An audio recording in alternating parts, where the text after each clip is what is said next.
आज आम समस्ते बाहर माँ पंचुबराही दर्शन करने लगी। आठी पहुँचवा पर मंदिर तो बाहर बहुत सुंदर देखा जाउथला। आउ डेरी नक आम भीतर को प्रवेश कलु माँ को टिके दर्शन करने लगे। हेले सेठी थिबा गेट रे बाहर लॉक करा जायथिला।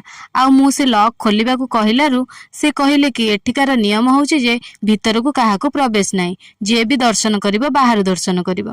तांकर कथा सुनी मन तो निहाती भावे टिके दुख हैला, किंतु नियम तो समस्तन पई समान ना। सेठिकार नियम को सम्मान जणाई माँ को किपरि दर्शन करा जिवो भाबिबा समय रे सेठिकारे थिबा लोक माने कहिले जे माँ को फ्रंट रे थिबा झरकारे तुमे तांको दर्शन करि परिबो। तांकर कथा अनुଯାयी आमे समस्ते माँ को झरकारे दर्शन कलु। आउ हाँ सतरे एटा गोटे नियारा दर्शन थिला।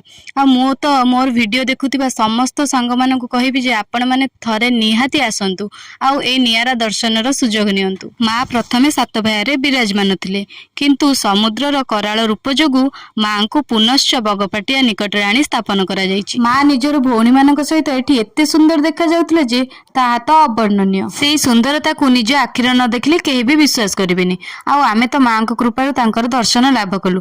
आपण माने भी निश्चिंत भावे थरे आसंतु माँ रो सुंदर रूप को दर्शन करि जांतु। आउ हाँ मु तो माँ को प्रथम थर पय दर्शन कली। आउ मते जदि आउ थरे भी सुजोग मिले तो मु निश्चिंत भावे आसीबी माँ को दर्शन करिबा लागि। जय माँ पंचुबराही।